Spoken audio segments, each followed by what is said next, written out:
தொடர்ச்சியாக சிறப்புரை இந்த சைவநெறி கூடத்தினுடைய ஆரம்ப கர்த்தாவாக இருந்திருக்கக்கூடிய ஒருவர். பேர்ன் சைவநெறி கூடம் முதலாக தமிழ் வழியில் எங்களுடைய வழிபாட்டை ஆரம்பித்த பொழுது பல கேள்விக்கணைகள், பல இடையூறுகள், பல சிக்கல்கள், பொருளாதார பிரச்சனைகள் என அத்தனை அடிகளையும் வாங்கி, எப்படி பிட்டுக்கு மண் சுமந்த சிவன் பிரம்படி வாங்கினாரோ அதைவிட மிகப்பெரிய சிக்கல்களை எல்லாம் அடிகளை எல்லாம் வாங்கி, தமிழாலும் இறைமொழி தமிழ், அந்த தமிழாலே எங்கள் இறைவனை நாங்கள் வழிபட முடியும், இதில் எந்த மாற்றமும் இல்லை. இன்றைக்கு ஆய்வுகள் மூலமாக தமிழ் இந்த உலகத்தில் வாழ்ந்து கொண்டிருக்கக்கூடிய மொழிகளில் தமிழ் மூத்த மொழி என்ற முடிவுக்கு வந்திருக்கின்றார்கள். அண்மையில் கூட இந்த நாட்டிலே இருந்து வெளிவரக்கூடிய ஒரு பத்திரிகை, கோப் என்ற நிறுவனத்திலிருந்து வெளிவரக்கூடிய ஒரு பத்திரிகை ஆய்வு செய்வதன் ஊடாக ஒரு தகவலை வழங்கியிருந்தது. இந்த உலகில் இன்று உயிர்ப்புடன் வாழ்ந்து கொண்டிருக்கக்கூடிய மொழிகளில் தமிழ் மூத்த மொழி என்று. எங்களுக்கு இருக்கக்கூடிய பிரச்சனை என்னவென்று சொன்னால், எங்கள் பெருமைகளை, எங்கள் சிறப்புகளை, எங்கள் வரலாறுகளை நாங்களே சொன்னால் ஏற்றுக்கொள்ள மாட்டோம், கேள்விக்கு உட்படுத்துவோம். எங்கள் வரலாறுகளை, எங்கள் தகவல்களை வெள்ளைத்தோள்கள் யாராவது சொன்னால் மட்டும் அதை சிறப்பாக ஏற்றுக்கொண்டு, ஆம் அன்று முதல் இதுதான் எங்கள் மொழி, இதுதான் மூத்த மொழி என்றதை நாங்கள் எங்களுடைய பெரும்பாலான தமிழர்களை இப்பொழுது ஒரு வருடத்துக்குள் இந்த தகவலுக்கு பிறகு நிறைய தமிழர்கள் ஏற்றுக்கொண்டு, ஓஹோ எங்கள் மொழி தான் மூத்த மொழி போல இருக்கின்றது. இதைத்தானே நாங்கள் பல்லாயிரம் ஆண்டுகளாக சொல்லி கொண்டிருக்கின்றோம். ஆனால் நாங்கள் சொல்வதை யாருமே ஏற்றுக்கொள்ள மாட்டார்கள், எல்லாத்துக்கும் ஆதாரம் கேட்பார்கள். ஏன் ஆதாரம் கேட்கிறார்கள் என்றால், எங்கள் ஆதாரங்கள் எல்லாம் அழிந்து விட்டது, அழிக்கப்பட்டு விட்டது, களவாடப்பட்டு விட்டது. அதனால் எங்களிடத்தில் ஒப்படைப்பதற்கு, அதை நிரூபிப்பதற்கு எதுவுமே இல்லை. இதுதான் எங்களிடத்தில் இருக்கக்கூடிய மிகப்பெரிய பிரச்சனை. எனவே மிக சிறந்த தகவல்களோடு, இதில் நான் சொல்லக்கூடிய தகவல்களில் ஏதாவது தவறுகள் இருப்பின் தயவு செய்து எனக்கும் சொல்லி என்னையும் திருத்துமாறு இங்கே இருக்கக்கூடிய பெரியவர்கள், அறிவில் சிறந்தவர்களை நான் பணிவோடு கேட்டுக்கொள்கின்றேன். நாங்கள் சொல்ல வந்த விடயம், இந்த சைவநெறி கூடத்தினுடைய ஆரம்ப கர்த்தாக்களில் ஒருவராக இருந்த திரு சிவருசி தர்மலிங்கம் சசிகுமார் ஐயா அவர்களை சிறப்புரை ஆற்றுவதற்காக இங்கே அழைத்து நிற்கின்றோம். திருச்சிற்றம்பலம். தாயிலாரென நெஞ்சகம் தளர்ந்தேன், தந்தை உந்தன் பதமலர் பணிந்தேன், வாயிலாரென இருக்கின்றீரல்லால் வாய் திறந்தோர் வார்த்தை பேசுகின்றீரில்லை, கோவிலாகயம் நெஞ்சகத்தமர்ந்த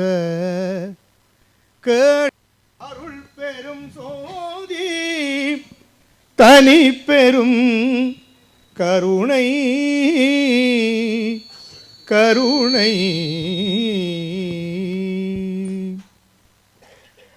கண்ணுதற் பெரும் கடவுளும் கழகமோடு அமர்ந்து பன்னுறத் தெரிந்து ஆய்ந்த இப்பசுந்தமிழ் ஏனை மண்ணிடைப்பல இலக்கண வரம்பிலா மொழிகள் போல் எண்ணிடப்பட கிடந்ததாய் எண்ணவும் தகுமோ என்கின்ற பரஞ்சோதி முனிவரது வாக்குக்கு இணங்க, புனலில் ஏடுதிர் செல்லெனச் செல்லுமே புத்தனார்தலை தத்தன தத்துமே, அனலில் ஏடிட பச்சென்றிருக்குமே கதவு மாமரை காட்டில் அடைக்குமே, பனையில் ஆண்பனை பெண்பனையதாக்குமே, பழைய என்பு பொற்பாவையதாக்குமே, சினவராவிடம் தீரன தீருமே செய்ய சம்பந்தர் செந்தமிழ் பாடலே. எல்லாம் வல்ல ஞானாம்பிய உடனாய ஞானலிங்கப் பெருமான் தமிழுக்கு சங்கங்கண்டு இறைவனே ஓர் மொழியினை பேசி அதற்கோர் அமைப்பினை நிறுவி புலவர்களோடு கூடி நின்று ஆய்வு செய்து நிறுவிய மொழியாகிய எமது தாய்மொழியாம் தமிழ் மொழிக்கு சொந்தங்களாகி அமர்ந்திருக்கின்ற எம்தமிழ் உறவுகளை, இந்த இனிய நல்வேளையினிலே வார்த்தைகள் தடுமாறக்கூடிய வகையினிலே பொங்கி எழுகின்ற உணர்வுகளை அடக்கிக் கொண்டு உங்கள் முன்னிலையில் நான் உரையாற்ற வந்திருக்கின்றேன்.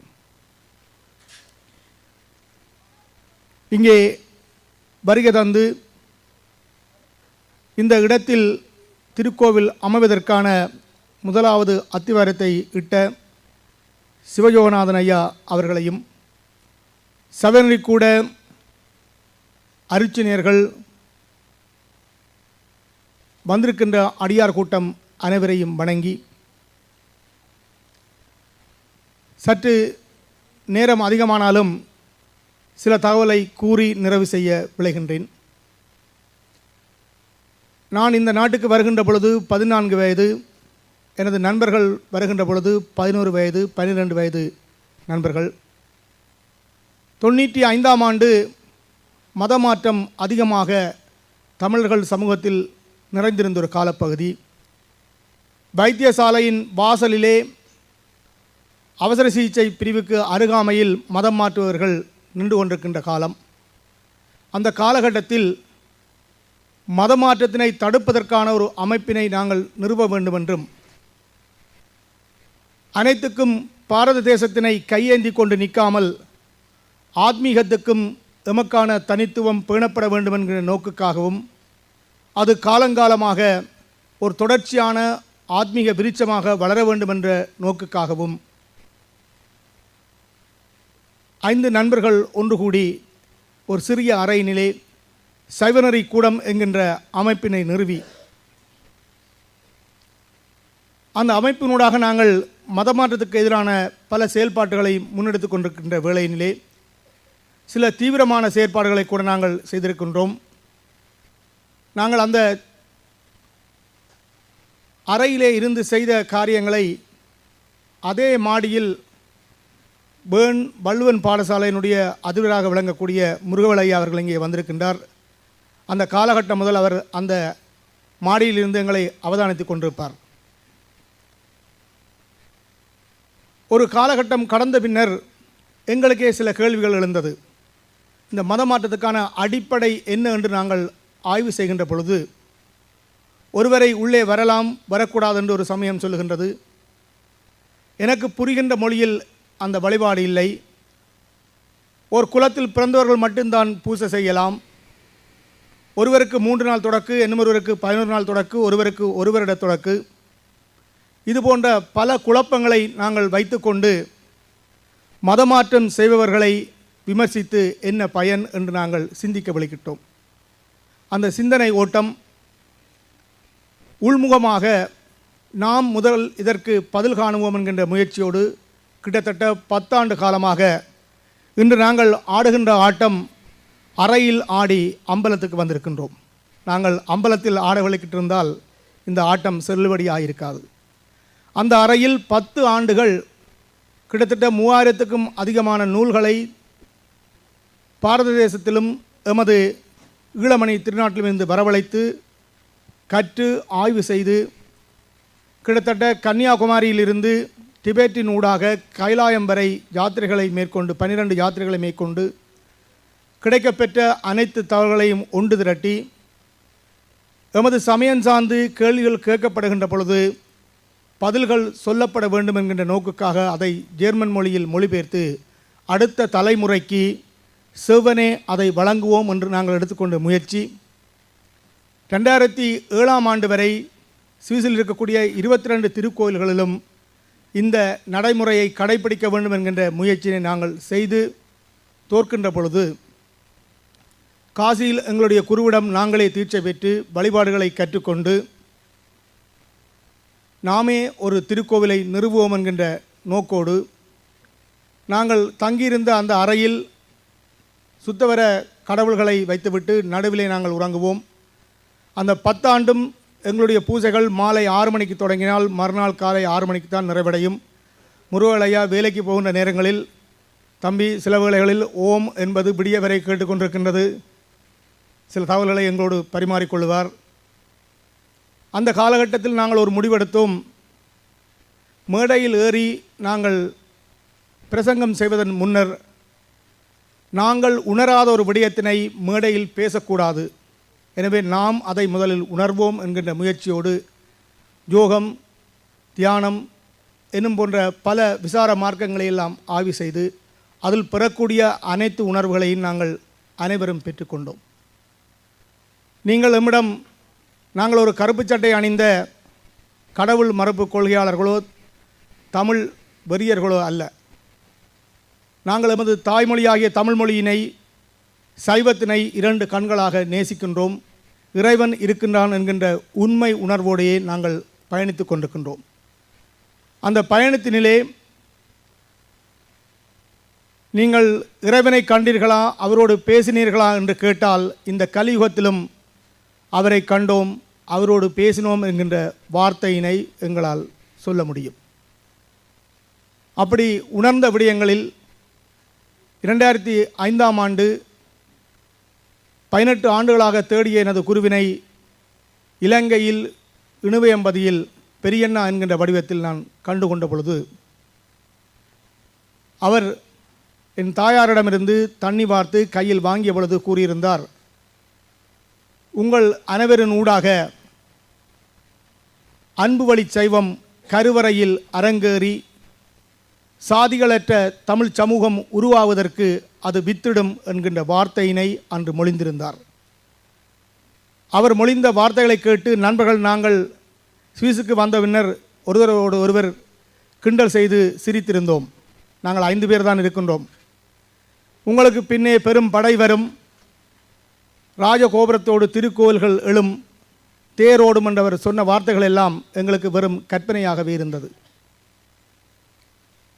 நாங்கள் 2007ஆம் ஆண்டு திருக்கோவிலை ஆரம்பித்து 2 ஆண்டுகள் முரளி ஐயா மிக அழகான அலங்காரம் செய்து வைத்திருப்பார், ஒப்பனை செய்து வைத்திருப்பார். பூசைகளை நாங்கள் சிறப்பாக செய்வோம். எனது அக்கா, தங்கச்சி, மாமன், மச்சான் என்று நாங்கள் வலிந்து எங்களுடைய முகத்துக்கு அஞ்சி வருகின்ற சில பேரை தவிர பெரும்பாலும் அடியார்கள் வந்த அந்த பூசையை பார்ப்பதில்லை. நான் கிட்டத்தட்ட 2 ஆண்டு காலம் கைத்தொலைபேசியில் மாதம் 700 ஃப்ராங்க் பில் கட்டி ஒவ்வொருத்தருக்கும் அழைப்படுத்து நாங்கள் தமிழில் பூசை செய்கின்றோம், ஒருக்கா வந்து பாருங்கள், வந்து கவனியுங்கள் என்று நாங்கள் கேட்ட காலம் நீண்ட காலமாக அந்த பணிகள் இருந்தன. இந்த மாத்தினி கோயில் என்னும் பல இடங்களில் கிளை விரிக்கின்ற பொழுது நாங்கள் கூறுகின்ற தகவல் என்னவென்றால், முள்ளினை வெட்டி கல்லுகளை அகற்றி செப்பனிட்டு பாதைகளை நாங்கள் இட்டு வைத்திருக்கின்றோம்.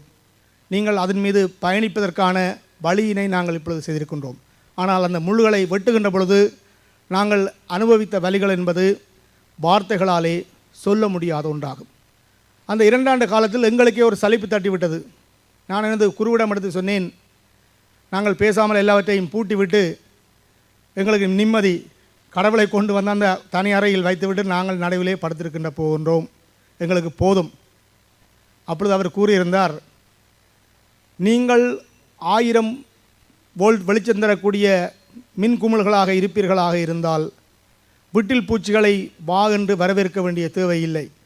முதலில் நீங்கள் மிளிரப் பாருங்கள், உள்ளன்போடு அந்த பூசையினை செய்யுங்கள், நிச்சயமாக அது மக்களை சென்றடையும் என்கிற வார்த்தையை அவரோடு பரிமாறியிருந்தார்.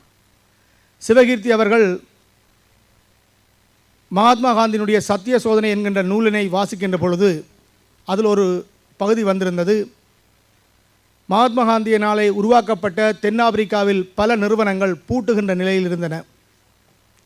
கடன் வாங்கி அந்த நிறுவனங்களை நடத்த வேண்டிய ஒரு தேவை எழுந்த பொழுது அங்கிருந்து கடிதம் எழுதுகின்றார்கள் மகாத்மா காந்திக்கு, நாங்கள் கடன் வேண்டி இந்த அமைப்பினை நடத்த வேண்டி இருக்கின்றது, என்ன செய்ய?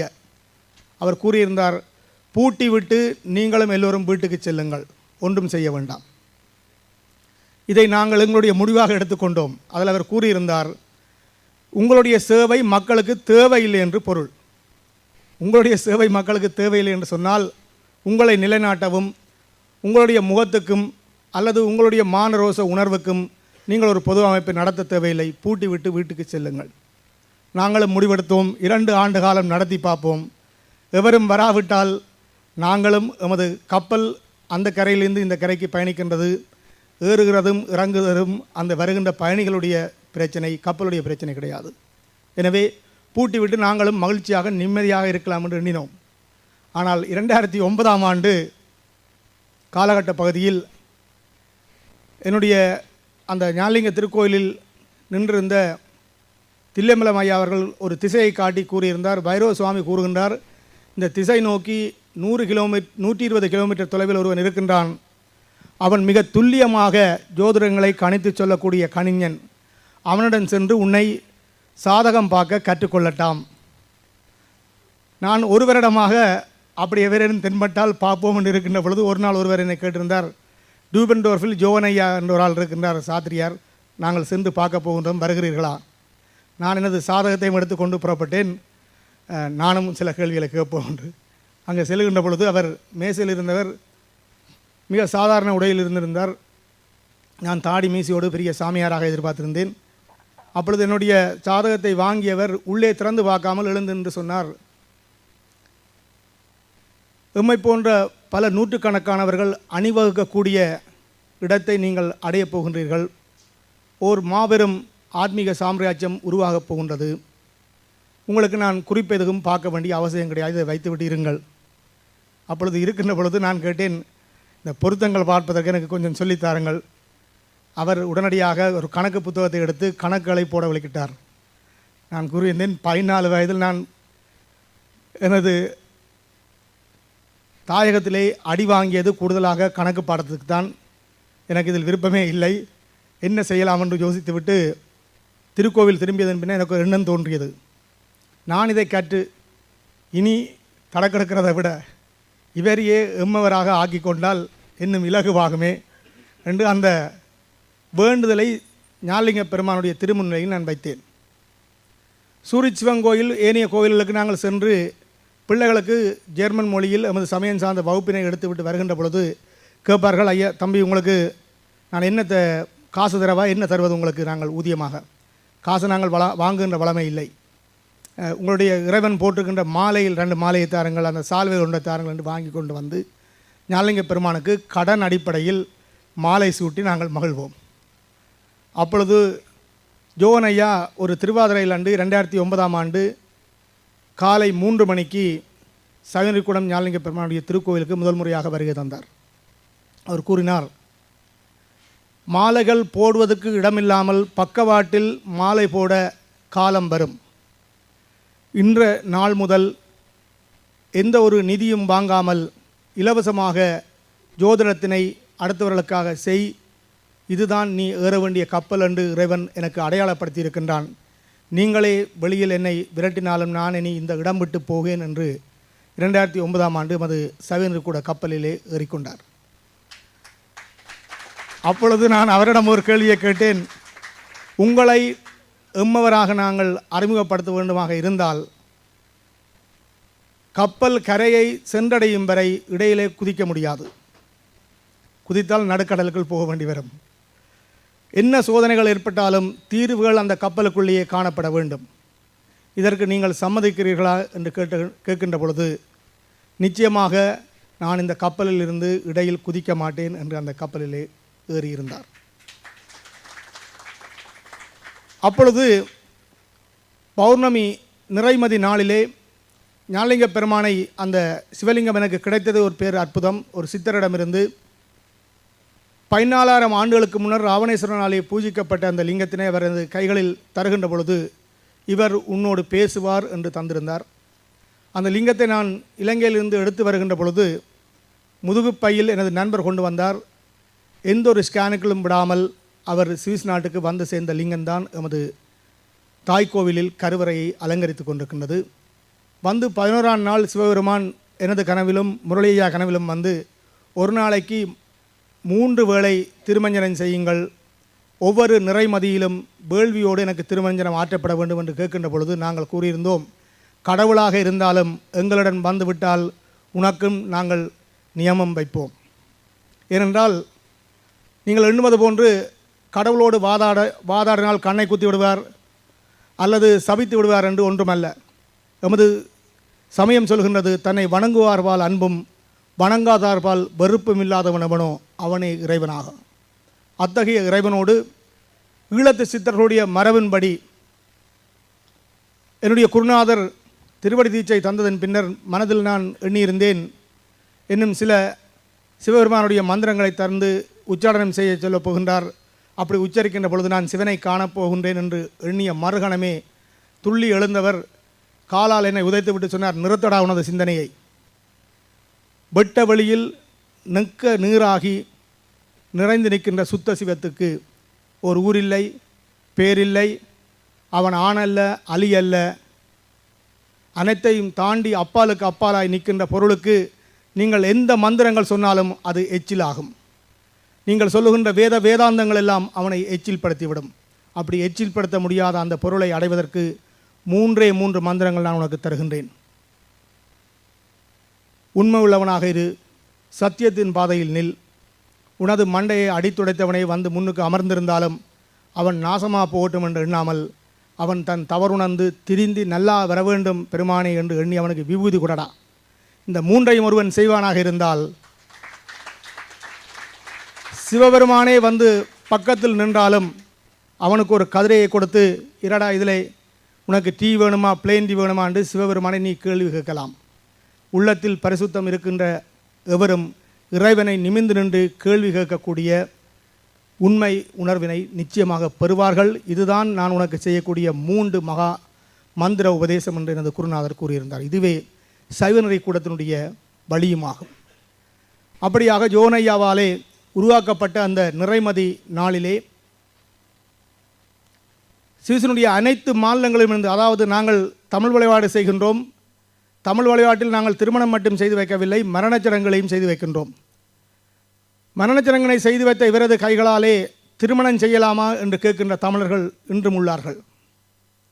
அதாவது நாங்கள் அவருடைய சுமைகளை இறக்க வருகின்ற பொழுது எம்மை அழைத்து மரணச்சடங்குகளை செய்துவிட்டு 31ஆம் நாளுக்கு இன்னும் ஒருவர் வந்து துடக்கு கழித்தால் தான் கழியும் என்று நம்பக்கூடிய தமிழர்கள் இன்றும் இருக்கின்றார்கள். இவர்கள் அனைவருடைய கருத்தினையும் பொய்யாக்கியது ஜோனையா அவர்களுடைய அந்த அருள் வாக்காகும். அவர் பல ஆயிரக்கணக்கானவர்களுக்கு தோஷ நிவர்த்தினை எழுதி கொடுத்து, இது பேர்ன் ஞானலிங்கேஸ்வரர் திருக்கோயிலில் சென்று செய்யுங்கள் என்று சொல்கின்ற பொழுது சிலர் அவரை கேட்பார்கள் ரகசியமாக, பக்கத்தில் உள்ள ஒரு கோயிலில் செய்தால் என்ன? அப்பொழுது ஜோனையா கூறுவார், அறுவை சிகிச்சை செய்ய வேண்டிய அவசர சிகிச்சை பிரிவுக்கு அனுப்புகிறேன் என்று சொல்லுகிறேன். நீங்கள் டிஸ்பென்சரியில் இனிப்பான சீருப் குடிக்கப் போகிறீர்களா இருந்தால் குடியுங்கள், அது எனது பிரச்சனை கிடையாது. அப்படியாக அவர் எங்களுக்கு பெற்றுத்தந்த அந்த அங்கீகாரம் என்பது சைவநெறி கூடத்தின் ஒரு புதிய திருப்பு முனையாகவும் வரலாற்று பதிவாகவும் அமைந்து இன்று 7000 8000 மக்கள் வரக்கூடிய தேர் திருவிழாவுக்கு வரக்கூடிய ஒரு நிறுவனமாக அந்த சைவநெறி கூடம் மலர்ந்திருக்கின்றது. இதற்கு பின்னே எமது அருச்சுனியர்கள் தொண்டர்கள் பலருடைய மாபெரும் உழைப்பு அங்கே தங்கியிருக்கின்றது. நான் இங்கே ஒருவன் சர்வதேச அரங்கில் முகங்காட்டி பேசினாலும் நான் இதில் நிற்பதற்கு 1000 எமது தொண்டர்களுடைய இரத்த துளியிலும் வேர்வை துளியிலுமே தான் நாங்கள் நின்று கொண்டிருக்கின்றோம். அங்கே படை சுடுபவர்கள் கூட எமது தமிழ் வழிபாட்டு வரலாற்றினை தூசு தட்டி நிமித்தி மீண்டும் உலக அரங்குக்கு கொண்டு வருவதற்காக எல்லா உழைப்பினையும் முழுமையாக கொடுத்து கொண்டிருக்கின்றார்கள். அவர்களையும் இந்த வேளையில் நான் நெஞ்சு நனைய நினைக்கின்றேன். மற்றும் இந்த மார்த்தினி கோவிலுக்கு நாங்கள் சிவலிங்கத்தினை முரளி ஐயா தர எடுத்து வருகின்ற வேளையினிலே மாலா அம்மா அவர்கள் என்னோடு பக்கத்தில் அமர்ந்திருந்தார். நாங்கள் வேகமாக வருகின்ற பொழுது மிக பதிவான ஒரு பாலம் இங்கே அந்த ஹோட்டலுக்கு அருகாமையில் இருக்கின்றது. அந்த பெரிய லோரி நாங்கள் கவனிக்காமல் எடுத்ததினாலே பாலத்தில் மோதி அதனுடைய மேல் பகுதி முழுவதும் பிளந்து கீழே விழுந்து விட்டது. காவல்துறையினர் வந்து நிற்கின்றார்கள். எல்லோரும் சிதறி சின்னாபின்னமாகிவிட்டார்கள். ராகுவனுடைய கால் வேறு கை வேறாக சென்று விட்டது. ஆனால் சிவபெருமான் மட்டும் அங்கே தப்பியிருந்தார். எனக்கு முகமெல்லாம் பெரும் காயம் ஏற்பட்டு ரத்தம் ஓடிக்கொண்டிருந்தது. அப்பொழுது எனக்கு உள்ளுக்குள்ளே ஒரு பெரிய மகிழ்ச்சி. பெருமானே, நீ வந்திறங்கி இருக்கப்பட்டவர்கள் இப்பொழுதுதான் காலெடுத்து வைப்பவர்களை துன்பப்படுத்தி விடாமல் என்னோடு முடித்து கொண்டாய், மிக்க நன்றி. அதோடு அந்த பிரச்சனைகளில் அனைத்தையும் நிவர்த்தி செய்து இங்கே வந்து அமர்கின்ற பொழுது ஜோனையாவும் நானும் சாமானித்துகின்ற ஒரு பலகை தட்டிலே நடுவிலே ரொபின் அண்ணன் அவருடைய உதவியோடு அவரை நிறுவி எமது 2007ஆம் ஆண்டு திருக்கோவில் 1500 சுவிஸ் பிராங்களில் அமைக்கப்பெற்றது. 4 மூலையில் 4 மேசைகளை போட்டுவிட்டு சுவாமிகளை வைத்து 1500 சுவிஸ் பிராங்க் செலவிலே உருவாக்கப்பட்ட திருக்கோவில் 2015ஆம் ஆண்டு பிப்ரவரி மாதம் 1ஆம் தேதி அன்றைய நாள் 15 லட்சம் சுவிஸ் பிராங்கள் செலவில் நிறைவு கண்டது. மார்ட்டினி கோயிலை நாங்கள் இங்கே வடிவமைத்து அந்த திருக்கோவில் குடமுழுக்கு இடம்பெறுவதற்கு முன்னர் பேர்ன் ஞானலிங்க பெருமானுடைய திருக்கோவிலினுடைய அந்த குடமுழுக்கு நாளில் ஜோனா ஐயா அவர்கள் கணித்திருந்தார். சரியாக 11 மணிக்கு கருவறையில் சிவபெருமான் மீது திருக்குடம் சொரியப்படுகின்ற வேளையினிலே கதிரவன் உள்புகுந்து கருவறையை தழுவிக்கொள்வான். செந்தமிழ் வேள்வி சதுரராக விளங்கக்கூடிய 1500 குடமுழுக்களை நடாத்திய சத்தியவேல் முருகனார் ஐயா அவர்களை நாங்கள் அந்த குடமுழுக்குக்கு அழைத்திருந்தோம். அவருடன் நான் கூறியிருந்தேன், எங்களுடைய மதியுரைஞர் ஒருவர் கூறியிருக்கின்றார், இன்று சரியாக 11 மணிக்கு குடம் கவுக்கின்ற பொழுது இந்த கொட்டுகின்ற பனியை தாண்டி கதிரவனின் ஒளி கருவறையை தழுவும் என்று கூறியிருக்கின்றார். அவர் கேட்டார், அப்படி கணிக்கக்கூடியவர்கள் ஈழத்தில் இருக்கின்றார்களா என்று கேட்டிருந்தார். பார்ப்போம் என்று நாங்கள் ஆவலாக பார்த்திருக்கின்ற வேளையிலே சரியாக 11 மணிக்கு கொட்டுகின்ற பனி நிறுத்தப்பட்டு அந்த கருவறையை ஊடறுத்து மாபெரும் கதிரவன் பேரொளி அந்த கருவறையினை தழுவி கொண்டது. சத்தியவேல் முருகனாருடைய கண்களில் நீர் வடிய தமிழீழத்திலும் எம்மை காட்டிலும் மிக தலை சிறந்த கணிஞர்கள் உள்ளார்களா என்று மிகவும் வியக்கக்கூடிய ஒரு கணிஞராக அன்று அவர் தன்னை வெளிப்படுத்தியிருந்தார். அதைத் தொட்டு சவனரி கூடம் இன்று இங்கிலாந்தில் இரண்டாவது திருக்கோவிலை மார்ட்டினிலும், 3வது திருக்கோவிலை இலங்கையில் இணுவிலும், 4வது திருக்கோவிலை ஹைவீக்கத்திலும், 5வது திருக்கோவிலை இந்த ஆண்டு 7ஆம் மாதம் 15ஆம் தேதி அம்பாறை மாவட்டத்தில் கிழக்கு மாகாணத்துக்கான 1வது தமிழ் கோவிலாக வடிவமைத்திருக்கின்றது. எனவே சிவபெருமான் அருள் வடிவாகவும் நாங்கள் எடுக்கின்ற அனைத்து முயற்சிகளுக்கும் பக்கபலமாகவும் என்றென்றும் இருப்பான் என்பது கண்ணூடாக இந்த கலியுகத்தில் நாங்கள் வாழ்ந்து கொண்டிருக்கின்றோம். இந்த மார்ட்டினி கோயில் ஒரு சிறிய 2 நிமிட தகவலோடு நான் இந்த உரையினை நிறைவு செய்ய விளைகின்றேன். இந்த மார்ட்டினி கோயில் ஆரம்பிக்கின்ற பொழுது தமிழ் அர்ச்சனையர்கள் யாரும் இங்கே இருக்கவில்லை. எனது கண்ணுக்கு புலப்பட்ட 2-3 பேர் புலப்பட்டார்கள்.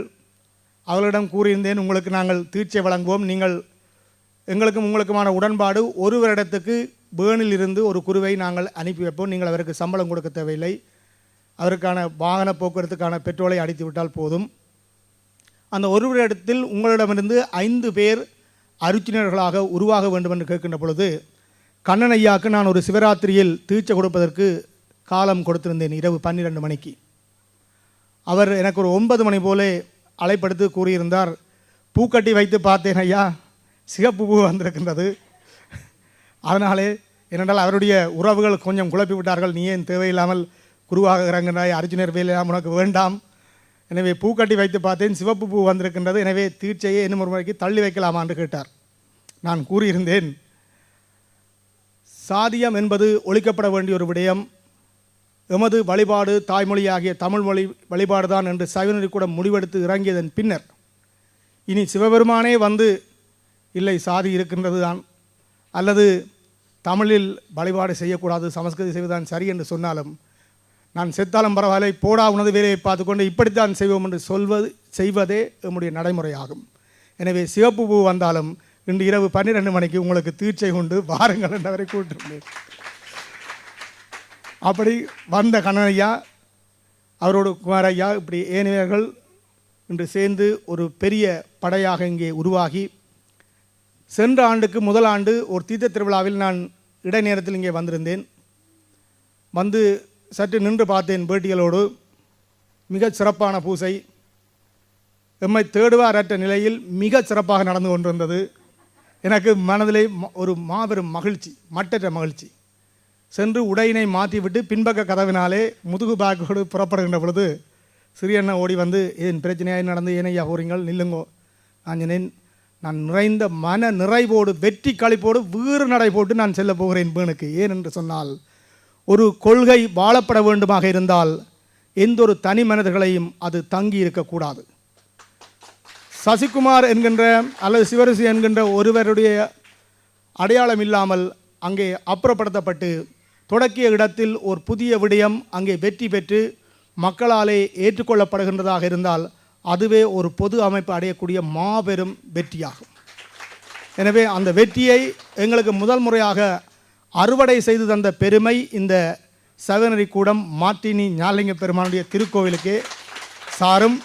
அந்த வகையில் சென்ற ஆண்டு நான் ஒரே நாளில் 2 திருமணங்களை எடுத்து வைத்திருந்தேன் தேர் திருவிழாவுக்கு வராமல் இருப்பதற்காக.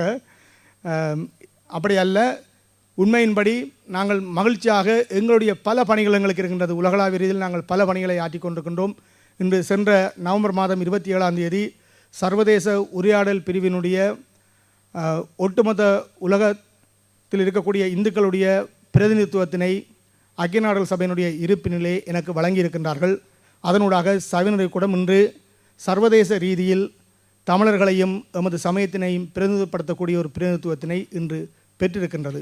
இது போன்ற பல பணிகள் இருக்கின்ற காரணத்தினாலே நாங்கள் தொடர்ந்து ஒரு படியில் மட்டும் நிற்க முடியாது, அடுத்த படியினை நாங்கள் தாண்ட வேண்டும். இன்று அபிஷேகம் செய்து கொண்டிருக்கின்ற ஒருவருக்கு திடீரென இன்னொருவர் வந்து அந்த திருமஞ்சனத்தினை பொறுப்பேற்றுக் கொண்டு நீங்கள் மற்ற வேலையை பாருங்கள் என்றால், இல்லை நான் தொடர்ந்து இத்தனை ஆண்டு நான் அபிஷேகம் செய்துவிட்டேன், எப்படி விடுவது என்கின்ற கேள்வியை விட இறைவன் ஒரு படியில் மட்டும் எங்களுக்கு வைத்து கற்பிக்க மாட்டான். பல படிகளை நாங்கள் தாண்ட வேண்டியிருக்கும். வகுப்பேற்றங்கள் வரும். அந்த வகுப்பேற்றங்களை ஏற்றுக்கொண்டு பிறரிடம் பணிகளை ஒப்படைத்துவிட்டு அடுத்த பணிகளை பார்க்க அருச்சினர்களாகிய நாங்கள் மிகவும் மிகவும் கடமைப்பட்டிருக்கின்றோம். அந்த வகையில் எம்முடைய இந்த நிகழ்வுக்காக சிவஞான காயத்ரி பீடத்திலிருந்து மணியம்மா மற்றும் மாலாம்மா அவர்கள், எமது பேர்ன் ஞானலிங்க பெருமானுடைய திருக்கோவில் அருச்சினர்கள், அவர்களை அங்கேருந்து அனுப்புவதற்கு உள்ளே நான் படாத பாடுபடுவேன். அவர்களுக்கெல்லாம் சாப்பாடெல்லாம் செய்து கொடுத்து, டீ எல்லாம் போட்டு கொடுத்து, குழந்தைகளை பள்ளிக்கூடம் அனுப்பி கொண்டு தயவு செய்து போங்களா, வெள்ளிக்கிழமை பூசைக்காக பார்த்து கொண்டிருப்பார்கள் என்று ஓராண்டு காலம் அந்த வழிநடத்தலை செய்து இது ஒரு மாபெரும் அறுவடையையும் வெற்றியையும் எங்களுக்கு பெற்று தந்திருக்கின்றது. மீண்டும் அந்த இறைவனுக்கு எனது மனமார்ந்த நன்றியினை இந்த வேளையிலே நெஞ்சு நெகிழ கொடுத்து கொள்கின்றேன். வருகின்ற மார்ச் மாதம் 2ஆம் தேதி மலையக தமிழ் மக்கள் தேயிலைத் தோட்டத்துக்கு வேலைக்காக ஆங்கிலேயர்கள் அவர்களை அழைத்து வருகின்ற பொழுது எடுத்து வந்த ஒரு சிவலிங்கத்தினை வைத்திருக்கின்றார்கள். அவர்கள் வந்து எம்மிடம் கேட்ட வேண்டுகோளுக்கு இணங்க வருகின்ற மார்ச் மாதம் 2ஆம் தேதி யோனையா அவர்களுடைய தலைமையிலே மலையக தமிழர்களுக்கான ஒரு சிவாலயம் அமைப்பதற்கான அத்திவார பூசை இடம்பெற இருக்கின்றது. அதில் உங்களால் இயன்ற திருப்பணிகளை எங்களுக்கு தந்துதவுங்கள். அவர் முன்கூட்டியே அந்த திகதிகள் எல்லாம் அரைத்து விடுவார். ஆனால் நாங்கள் கைமடியில் எதுவும் வைத்திருக்க மாட்டோம். மண்வெட்டியினாலே வெட்டி அங்கே அத்திவாரம் போட்டு விட்டுத்தான் நாங்கள் நிதியை பற்றி யோசிக்கின்ற ஒரு வளமையை கொண்டவர்களாக இருக்கின்றோம். வருகின்ற மூல்ஹவுசனில் ஒரு மூகாம்பிகை கோயில் கட்டுமானங்கள் நிறைவடைந்திருக்கின்றது. சைவநெறி கூடத்தினுடைய மேற்பார்வையினிலே தமிழ் வழிபாட்டில் வருகின்ற மே மாதம் 18ஆம் தேதி அங்கே தமிழாலே குடமுழுக்கு காண இருக்கின்றது. டென்மார்க் நாட்டில் நேற்று வந்த ஒருவர் சொந்தமாக இடம் வாங்கி சைவநெறி கூடத்தினுடைய பேரினாலே ஞானலிங்க பெருமானுடைய திருக்கோவிலை டென்மார்க்கில் அமைப்பதற்கான திகதியினை யோனையாவிடம் கேட்டிருக்கின்றார். வருகின்ற வாரம் அந்த திகதிகள் வழங்கப்பட இருக்கின்றது. இப்படியாக தொடர்ச்சியாக உலகளாவிய ரீதியிலே சைவநெறி கூடம் தனித்து தமிழ் வழிபாடோடு மட்டும் நின்று விடாமல் எமது தேசியத்தையும் எமது இனத்தையும் எமது தேசிய தலைமையினையும் நேசிக்கின்ற ஒரு அமைப்பாகவும் தொடர்ந்து பயணிக்கும். அதில் எந்த ஒரு மாற்று கொள்கையும் இல்லாமல் நாங்கள் ஒருமித்து மாவீரர்களுடைய தியாகத்தினையும் நெஞ்சிலே நிறுத்தி அவர்களையும் போற்றி பயணிக்க சைவநெறி கூடம் கடமைப்பட்டிருக்கின்றது. எமது அடிப்படை கொள்கையில் அதுவும் ஒரு முக்கிய கொள்கையாகும் என்று கூறி நிறைகின்றேன். மேன்மைகள் சைவநீதி விளங்குக உலகமெல்லாம்.